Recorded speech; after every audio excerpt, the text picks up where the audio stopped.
Значи, секој ден истото. Скроламе, споделуваме, се поврзуваме. Ама, ајде искрено, колку често застануваме и размислуваме за тој свет што го градиме онлайн? Па, денес ке се нурнеме токму во тоа. Како да се плови низ овие дигитални води, паметно и пред се безбедно. Токму ова прашање е во срцето на целото дигитално искуство, нели? Границата помеѓу некое конструктивно поврзување и негативните последици може да биде на вистина тенка. Ајде да видиме заедно како да се остане на вистинската страна на таа линија. Добро, прво, да го дефинираме просторот во кој се навоѓаме. Ова не е само некој виртуелен свет. За многумина, дигиталниот универзум има сосема реални последици и значење. Честопаки и исто колку и физичкиот свет. Па што точно се социјалните мрежи? Наедноставно кажано, тие се нашите модерни градски плоштади, места каде што се среќаваме, споделуваме и создаваме. Од Инстаграм до ТикТок, тие се веќе длабоко вткаени во нашето секојдневие. И да бидеме фер, има многу добра причина зошто сме толку привлечени кон нив. Да ја погледнеме прво светлата страна. Таа неверојатна моќ на поврзувањето што ја нудат. Прво и основно, тие ги бришат границите. Не е важно дали пријателите се на другиот крај на градот или на сосема друг континент, социјалните мрежи не одржуваат поврзани на начин кој порано беше незамислив. Но не станува збор само за разговори. Ова се и огромни бескрајни библиотеки на знаење. Буквално може да се научи се, од готвење нов рецепт па до програмирање, и тоа директно од експерти и ентузијасти. И ова е нешто навистина важно. Можноста да се пронајде своја заедница. Луѓе со слични хобија, интереси или пак животни искуства можат да се најдат и да си пружат неверојатна емоционална поддршка. Тоа е навистина моќно. И секако, креативноста. Овие платформи се како една глобална сцена каде што секој може да ја сподели својата уметност, музика, идеи и да допре до публика од целиот свет. Значи, поентата е ова. Кога се користат правилно, социјалните мрежи се апсолутно неверојатни алатки. Тие овозможуваат соработка, споделување и поврзување на начини кои допред некој време беа чиста научна фантастика. Но мора да бидеме свесни и за другата страна на паричката.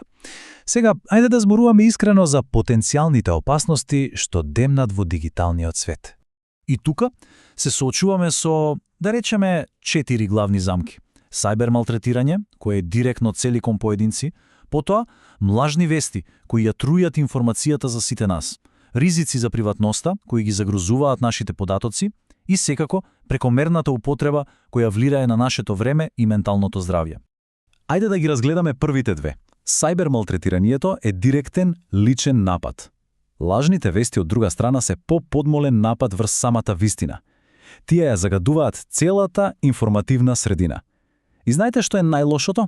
Често се шират многу побрзо од вистината, бидејќи се дизајнирани да предизвикат силни емоции како страф или гнев, и со тоа го заобиколуваат критичкото размислување. Па како се бориме против ова, така што секој од нас ќе стане еден вид дигитален детектив? Пред да се поверува во некоја информација, треба да се постават неколку клучни прашања. Кој стои зад неа? Каде е објавена? И можеби најважното од се, зошто е споделена? Која е целта? Ова не носи до една клучна вистина. Најдобрата одбрана не е некоја софистицирана технологија, туку знаење. Самата свесност за овие ризици е првиот и апсолутно најважен чекор кон заштитата. Добро, да преминеме на акција. Ова не треба да се гледа како на некакви рестрикции, туку како моќен сет на алатки за самозаштита во онлайн светот. Во суштина се сведува на 3 едноставни, но многу моќни навики. Прво, одговорност. Секогаш да се размислува за ефектот на секоја објава. Второ, учтивост. Да не се заборави дека зад секој екран стои вистинска личност. И трето, интегритет. Да се биде дел од решението, а не од проблемот, со тоа што секогаш ќе се проверуваат фактите пред да се сподели нешто. А што е со приватноста? Тука треба да се биде проактивен. Значи, прв чекор, поставките.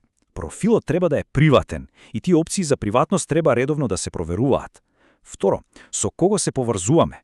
Правилото е едноставно. Прифаќање барања само од луѓе што навистина ги познаваме. И конечно, нешто многу важно. исклучување на споделувањето локација.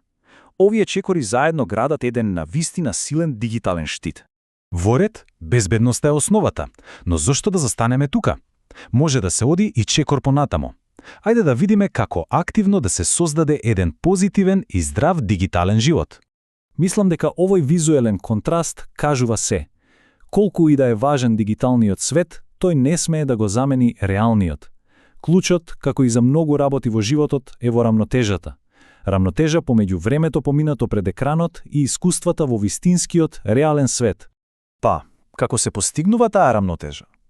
Еве еден едноставен план во 3 чекори. Прво, поставување дневни ограничувања. Второ, посветување на хобија што не вклучуваат екрани. И трето, да не се плашиме понекогаш целосно да се исклучиме, да се направи еден мал рестарт. Овој цитат е совршен потсетник, зарем не? Иако дигиталните интеракции можат да бидат вредни, оние најдлабоките, најтрајните спомени, тие најчесто се создаваат кога сме целосно присутни во реалниот момент, далеку од екраните.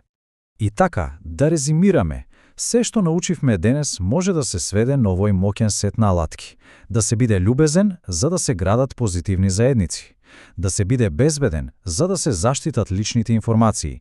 И да се биде паметен, за да се создадат информирани, свесни дигитални граѓани. И, на крај, останува едно клучно прашање. Моќта да се обликува дигиталниот свет е во рацете на секој поединец. Со овие алатки, секој од нас може да придонесе за создавање на едно подобро, поздраво онлайн опкружување. Прашањето е како секој од нас ќе искористи таа моќ.